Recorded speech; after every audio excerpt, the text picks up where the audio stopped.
नमस्कार, स्वागत है आपका पावर ब्रेकफास्ट में। आपके साथ मैं हूं नेहा आनंद। आइए देख लेते हैं कि गुरुवार सुबह अंतर्राष्ट्रीय बाजारों से कैसे संकेत हैं, और बहुत बेहतरीन संकेत हैं। हम देख रहे हैं हरे निशान के साथ एसजीएक्स निफ्टी 100 अंकों से अधिक की मजबूती के साथ कर रहा है कारोबार। डाउ नैस्डैक फ्यूचर्स पर भी नजर डाली जाए तो यहां पर भी अच्छी स्ट्रेंथ दिखाई दे रही है। नैस्डैक फ्यूचर्स 34 अंक तो डाउ फ्यूचर्स 60 अंकों की मजबूती के साथ कर रहा है कारोबार।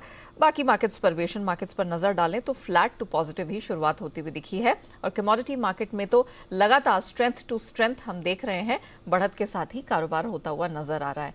तो एग्जैक्टली क्या कुछ हुआ है बीते सत्र में अंतर्राष्ट्रीय बाजारों में जो इस प्रकार की तेजी देखने को मिली है, पूरी डिटेल्स लेकर दीपांशु हमारे साथ स्टूडियो में जुड़ चुके हैं। Deepanshu, morning.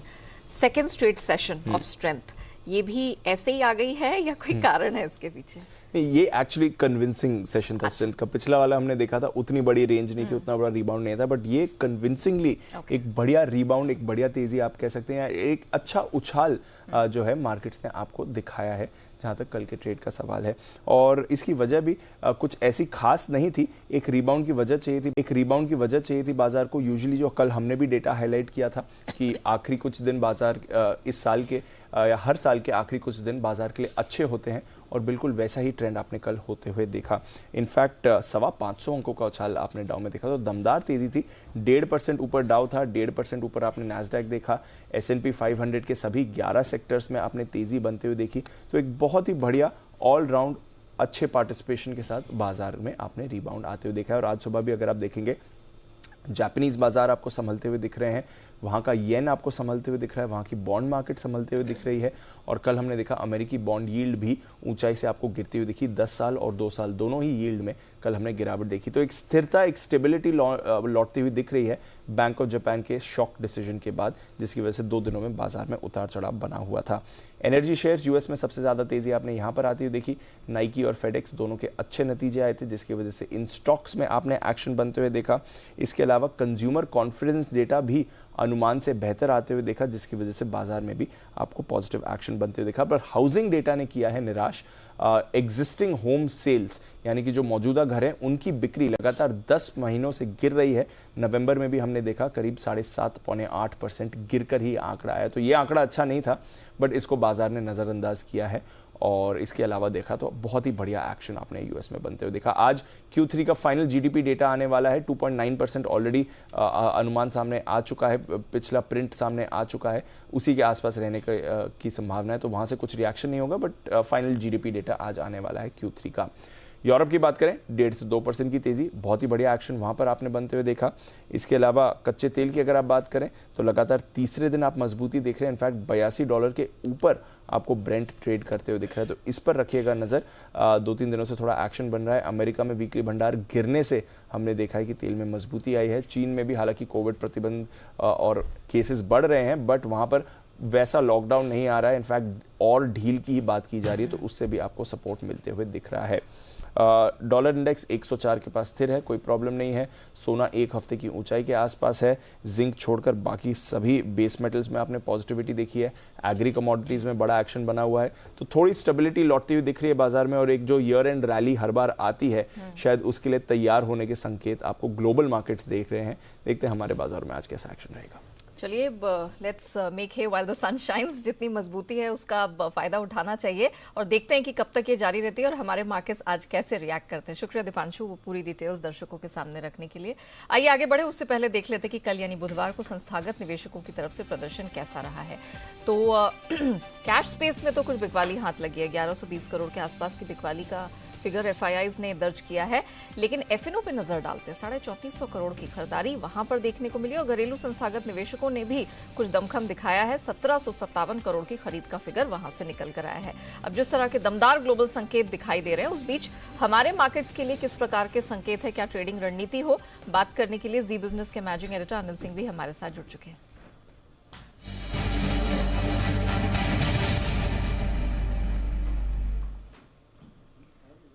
Sir good morning. आज कैसे ट्रेड किया जाए, कोई खास रणनीति अपनाएं, और निफ्टी बैंक निफ्टी के कौन से लेवल्स पर रखें नजर? Good morning Neha. देखिए, ग्लोबल बाजारों से संकेत काफी बेहतर है। हालांकि थोड़ा तो अंदाजा हमें था कल बाजारों के बंद होने के बाद। डाउ फ्यूचर्स लगभग 250 पॉइंट ऊपर थे, लेकिन उससे कहीं मजबूत दुगनी मजबूती के साथ अमेरिकी बाजार 500 पॉइंट का छलांग लगाकर बंद हो रहा। हाल ही के दिनों का ये सबसे बड़ा उछाल है, और ये उछाल उस समय आता दिखा है जब कोरोना की टेंशन थोड़ी सी बढ़ रही थी, उसको नजरअंदाज करके बाजार वहां के भागे हैं। डेटा वहां के कंज्यूमर कॉन्फिडेंस के काफी मजबूत आए हैं, तो उस लिहाज से लगता है कि एक बार थोड़ा रिकवरी और थोड़ा रिलीफ वाला मामला हमारे बाजारों में भी मिलेगा। और अच्छी बात यह है यहाँ की कल की कमजोरी के बाद जो कुछ भी तेज गिरावट कल अनएक्सपेक्टेड हुई बाजारों में, उसके बाद बाजार काफी हल्के हो चुके हैं। स्पेशली बैंक निफ्टी पर पुट कॉल रेशियो काफी नीचे है। इसके अलावा मिड कैप और स्मॉल कैप शेयरों में जहां पर ट्रेडर्स की और छोटे इन्वेस्टर्स की पोजीशन ज्यादा होती है, कल वहां पर चौतरफा पिटाई होती हुई दिखी इन सारे शेयरों की। तो हल्के बाजारों के लिए अच्छे संकेतों के दम पर ऊपर जाने में थोड़ी आसानी होती है। दूसरा ये कि आज वायदा कारोबार के हफ्ते की एक्सपायरी भी है, तो थोड़ी शॉर्ट कमिंग, थोड़ी खरीदारी का सहारा आपको मिलते हुए नजर आएगा। ऐसे में आपके लिए जो अब मजबूत सपोर्ट जो है आज के लिए वो है 18,025, 18,075, 18,125। इस रेंज को फोकस करें सपोर्ट के लिए। आज से ऊपरी स्तरों पर आपके लिए 18,375, 18,425 तक जाने की अटेम्प्ट निफ्टी की हो सकती है आज और कल में। वहां से फिर हम रिव्यू करेंगे कि क्या कुछ करना है। बैंक निफ्टी का जहां तक सवाल है, कल हमने 42,375 के आसपास के लो बनते हुए देखे। लगभग उन्हीं रेंज के आसपास सपोर्ट है और सपोर्ट की रेंज जो है वो 42,200, 42,375। वैसे तो कायदे से कल के लोज आसानी से टूटेंगे नहीं, हो सकता है एक बार ऊपर खुलने के बाद हम लाल निशान में भी ना फिर, लेकिन कल के बड़े मूव के बाद थोड़ी रेंज दूर की और सपोर्ट थोड़ा दूर कर रखना समझदारी का काम है। ऊपरी स्तरों पर 42,950 से 43,075 ये बैंक निफ्टी का हायर लेवल है जहां तक बैंक निफ्टी जाने की कोशिश कर सकता है। तो ओवरऑल एक रिलीफ वाला दिन होगा जहाँ हल्की फुल्की खरीदारी और थोड़ी बहुत शॉर्ट कवरिंग दोनों ही आपको देखने को मिलेगी। जी, point taken sir, thank you so much बताने के लिए कि आज एग्जैक्टली हमारे दर्शकों को करना क्या है, खासतौर से ब्रॉडर मार्केट्स में। लेवल्स रिपीट कर देती हूँ। निफ्टी 18,075 से 125 ये आज एक सपोर्ट रेंज का काम करेगा। अपर बैंड ऊपर 18,375 से 425 तक खिंचता हुआ दिखाई दे रहा है। वहीं बैंक निफ्टी 42,200 से 375 ये एक सपोर्ट रेंज होगी जहां पर आपको कुछ खरीद का मौका मिल सकता है। और अपर बैंड 43,075 तक आज स्ट्रेच होता हुआ बैंक निफ्टी में दिख रहा है। आइए जान लेते हैं कि खबरों के दम पर किन स्टॉक सेक्टर्स में दिखेगा एक्शन। अरमान हमारे साथ जुड़ चुके हैं। अरमान, मॉर्निंग, महत्वपूर्ण ट्रिगर्स आज के लिए और खबरों के दम पर कहां एक्शन है? जी बिल्कुल, सबसे पहले CII की जो स्टील की जो समिट है वो आज सुबह 10 बजे होने वाली है। ऑटोमोटिव एक्सेल जहां पे ओपन ऑफर जो केविंस के द्वारा है वो आज से शुरू हो जाएगा। IPO के हिसाब से सुला वाइन यार्ड जहाँ पे लिस्टिंग होती हुई दिखेगी। एक्स डेट और रिकॉर्ड डेट है प्रिसीशन वायर्स इंडिया का जहाँ पर बोनस इशू है 1:2 का। अब IPO अपडेट आ जाते हैं। कैफीन टेक्नोलॉजी की अगर बात करें तो वहाँ पर वो जो कल है IPO बंद हो चुका है और टोटल सब्सक्रिप्शन इनको लगभग 2.6 टाइम्स बढ़ता हुआ दिखा है, जिसमें अगर आप रिटेल का हिस्सा देखेंगे 1.4 टाइम्स बढ़ता हुआ दिखा है। और QIB जहां पर लगभग 4 गुना के आसपास जो है बढ़ता हुआ दिखा है। इलेक्ट्रॉनिक्स IPO जहां पे कल दूसरा दिन था, आज आखिरी दिन है।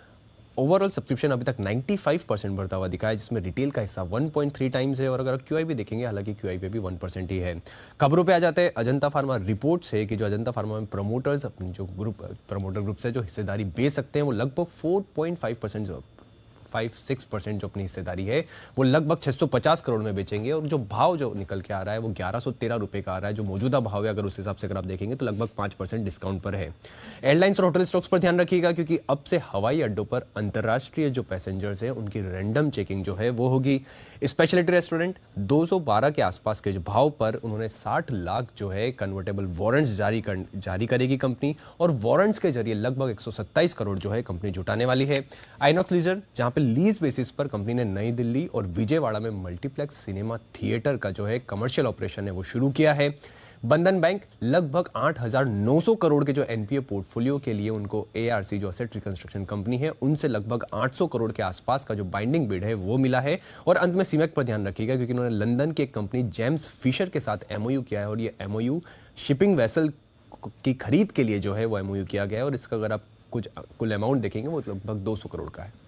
ओके, चलिए, तो ये वो खबरें हैं जिनके दम पर आज एक्शन देखने को मिलेगा और आपको मिलेगा कमाई का मौका। Arman, thank you so much for detail दर्शकों के सामने रखने के लिए। आइए अब जान लेते हैं आज की ट्रेडिंग कॉल्स। शुरुआत चॉइस ब्रोकिंग के साथ करेंगे। आज सुवन फार्मा खरीद के चलने की सलाह यहां से निकल कर आ रही है। आपको इस स्ट्रैटेजी में स्टॉप लॉस लगाना है 474 का और टारगेट मिल जाएगा 505 का। अब बारी आती है अनराठी सिक्योरिटीज की। अपोलो हॉस्पिटल्स यहां पर खरीदारी की रिकमेंडेशन है। लास्ट ट्रेडिंग प्राइस 4,766 का था। स्टॉप लॉस आपको अब स्ट्रैटेजी में 4,675 का लगाना है और ऊपर लक्ष्य 4,950 का है। आज सेंट्रम ब्रोकिंग की तरफ से सन फार्मा खरीद के चलने की सलाह निकल कर आ रही है। 990 का स्टॉप लॉस लगाए, 1,035 तक का टारगेट आपको मिल जाएगा। सो अक्रॉस द बोर्ड हम देख रहे हैं जो आज ट्रेडिंग कॉल्स निकल कर आई हैं वो फार्मा और हेल्थ केयर स्पेस से ही आती हुई नजर आ रही हैं। आइए अब जान लेते हैं कि बाजार पर एक्सपर्ट्स की तरफ से क्या खास स्ट्रैटेजी निकल कर आ रही है। आज आपको कौन से शेयरों में, सेक्टर्स में पैसे कमाने की सलाह मिलने वाली है, सब पर बात करने के लिए एसएमसी ग्लोबल सिक्योरिटीज के मुदित गोयल हमारे साथ जुड़ चुके हैं। मुदित जी गुड मॉर्निंग, बहुत स्वागत है। पहले तो वीकली एक्सपायरी का दिन, जरा बता दीजिए कि निफ्टी बैंक निफ्टी आज कैसे ट्रेड किया जाए। Good morning Neha ji, good morning everyone.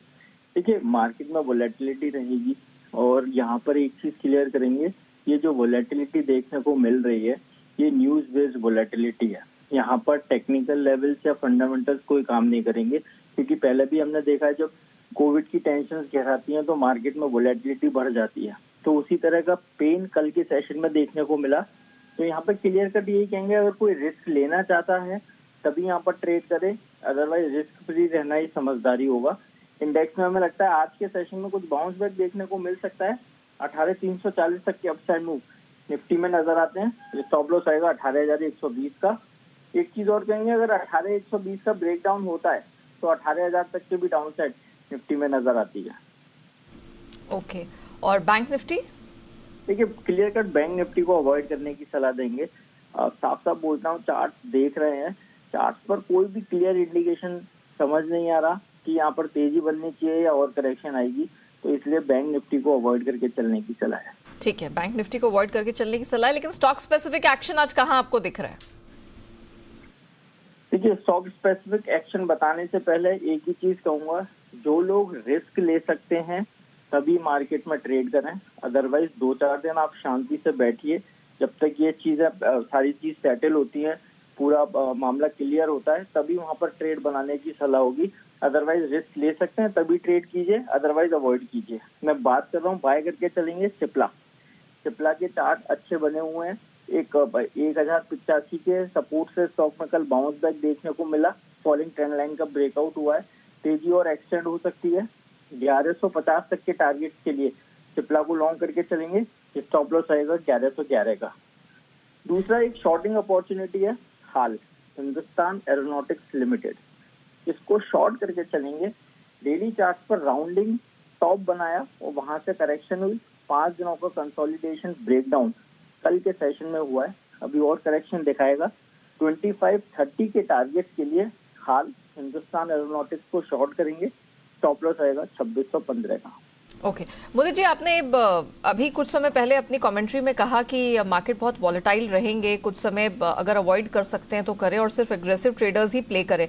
मुझे बताइए ये बैंकिंग स्टोरी, मतलब मैं निफ्टी बैंक तो आपने वैसे भी कहा अवॉइड करने के लिए, लेकिन ये जो पीएसयू बैंकों की रैली थी, जो लीडरशिप निकल कर आई थी, प्राइवेट बैंकों ने भी अपनी भागीदारी उसमें दिखाई थी, क्या ये स्टोरी खत्म हो चुकी है या ये भी अभी 3-4 दिन इसको साइड में रखना है? क्या आपकी सलाह होगी पीएसयू बैंकिंग स्पेस में खासतौर से? देखिए नेहा जी, मैं यहाँ पर जो क्यूज है ना उनको प्रायोरिटी दे रहा हूँ, और कोई भी सेक्टर का कोई भी लेवल यहाँ पर मैटर नहीं करेगा, क्योंकि हमने लास्ट 2 साल पहले भी इसी तरह के सेंटिमेंट्स जब बने थे तो काफी करेक्शन मार्केट में आई थी। हाँ। और कोई भी सपोर्ट, कोई भी फंडामेंटली स्ट्रॉन्ग स्टॉक रहा या सेक्टर रहा, कहीं सपोर्ट नहीं देखने को मिला था। तो अभी क्या हुआ है, लास्ट 3-4 सेशन से मार्केट हमारा ज्यादा सेंसिटिव है, वो आने वाली चीजों को पहले ही डिस्काउंट करने की कोशिश करता है। तो उसी तरह का पेन कल के सेशन में देखा। हालांकि इंडिया में इस तरह का कोई भी अभी तक कोविड को लेके टेंशन आई नहीं है, बट वो मार्केट पहले से प्रिडिक्ट करके चल रहा है। तो हमारा यही मानना है कि यहाँ पर अभी जो थीम पहले से थी वो बिल्कुल इंटैक्ट है, लेकिन लेवल्स की बात करते हैं तो यहाँ पर कोई भी लेवल में सपोर्ट नजर नहीं आता। तो मेरा सिंपल एक ही तरीका है, एक ही चीज कहूंगा, जो लोग रिस्क नहीं ले सकते हैं 4 दिन 5 दिन आप मार्केट को देखते रहिए। बिल्कुल, जब चीजें क्लियर होंगी तभी आप ट्रेड बनाइए, अदरवाइज जो थ्योरी है, जो थीम है, वो बिल्कुल इंटैक्ट है। ओके चलिए, तो थीम जो अंडरलाइंग टोन है वो अभी भी इंटैक्ट है, लेकिन ये जो 2-4 दिनों की वॉलेटिलिटी है ये आप पर भारी पड़ सकती है अगर आप में रिस्क लेने की क्षमता नहीं है। तो उस लिहाज से ये एक वर्ड ऑफ कॉशन है, आप अवॉइड करें अगर आप अग्रेसिव ट्रेडर नहीं है या रिस्क लेना पसंद नहीं करते हैं। शुक्रिया मुदित हमारे साथ जुड़ने के लिए, वो स्ट्रैटेजीज देने के लिए। मैं रिपीट कर देती हूँ मुदित जी की स्ट्रैटेजी। आज निफ्टी को ही फोकस करके चलने को कहा। बैंक निफ्टी अवॉइड है। स्टॉक स्पेसिफिक एक्शन सिप्ला में उन्हें दिखाई दे रहा है। सिप्ला खरीद के चलने की सलाह है। 1150 का टारगेट देख रहे हैं। 1112 का 1112 का स्टॉप लॉस लगाना है। वहीं HAL हिंदुस्तान एरोनॉटिक्स बेच के चलने की सलाह है। फ्यूचर्स में टारगेट 2530 का उन्हें दिखाई दे रहा है और गोइंग फॉरवर्ड आपको यहां पर और डाउनसाइड ही बनता हुआ दिखाई दे रहा है। इसमें आपको आज सेल की रिकमेंडेशन निकलकर आ रही है। बारी आती है कमोडिटी बाजार की रणनीति समझने की और इस पर बात करने के लिए IIFL सिक्योरिटीज के अनुज गुप्ता हमारे साथ जुड़ चुके हैं। अनुज, पहले बुलियन मार्केट पे जरा फोकस कर लेते हैं। चांदी फाइनली जैसे कि हम पहले भी बात कर रहे थे 70,000 का आंकड़ा हमने पार होते हुए देखा। सोना स्ट्रेंथ टू स्ट्रेंथ बढ़ता चला जा रहा है। अब लेकिन यहाँ से क्या अभी भी स्टीम बाकी है? आज क्या करना चाहिए? Neha ji, good morning. देखिए, स्टीम अभी भी बाकी है क्योंकि जिस तरीके से हमने जियोपॉलिटिकल टेंशन एस्केलेट होते हुए देखे और उससे काफी हद तक गोल्ड सिल्वर को सपोर्ट मिला है। डॉलर में वीकनेस की वजह से भी काफी सपोर्ट गोल्ड को आता हुआ दिखाई दिया है। हमें लगता है कि गोल्ड और सिल्वर में ट्रेंड पॉजिटिव रहेगा। गोल्ड से हमें लगता है करीबन 54,900 में खरीदारी करें, 54,550 का स्टॉप लॉस लगाएं। टारगेट 55,500 तक हो सकता है। इंटरनेशनल मार्केट में एक्सपेक्टेड है कि एक बार प्राइस 1830 1840 डॉलर तक के लेवल दिखा सकता है। वहीं अगर सिल्वर की बात करें तो सिल्वर में भी एक्सपेक्टेड है कि करीबन 69,000 के आसपास खरीदारी करें, 68,250 का स्टॉप लॉस लगाएं। टारगेट 71,000 तक हो सकता है। इंटरनेशनल मार्केट में $24 के ऊपर ट्रेड कर रहा है। हमें लगता है कि $24.5 से लेकर $25 तक के लेवल जल्दी ही यहाँ सिल्वर में देखने को मिल सकते हैं। ओके, चलिए, ये तो आपने क्लियर कर दिया कि सोने चांदी में यहाँ से स्ट्रेंथ है और आगे भी घरेलू बाजार में इसके कारण मजबूती जारी रहेगी।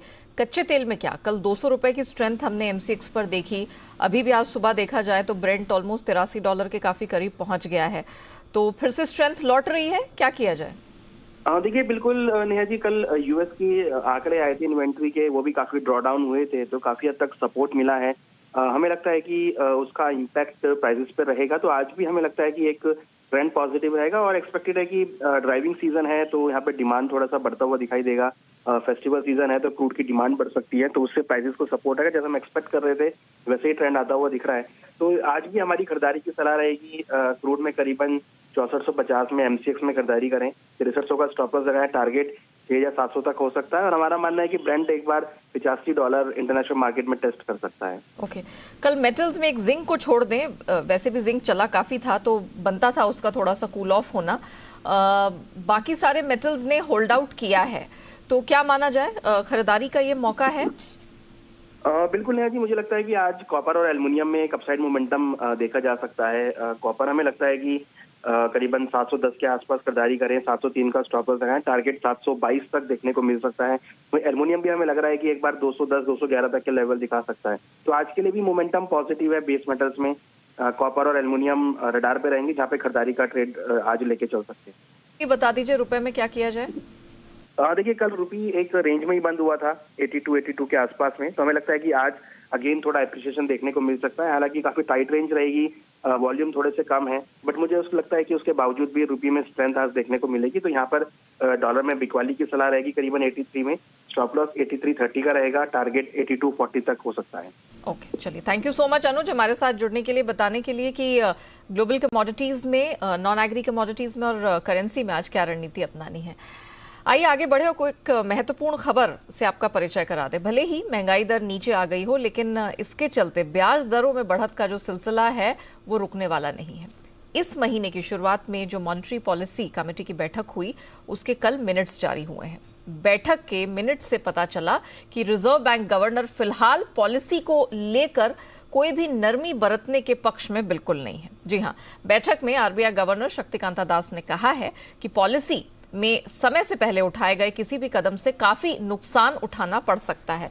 उन्होंने कहा कि अगर पॉलिसी को लेकर उठाए गए कदम समय से पहले रोक लिए जाते हैं, वापस ले लिए जाते हैं, तो वो ऐसे नाजुक मोड़ पर काफी नुकसानदेह साबित हो सकते हैं।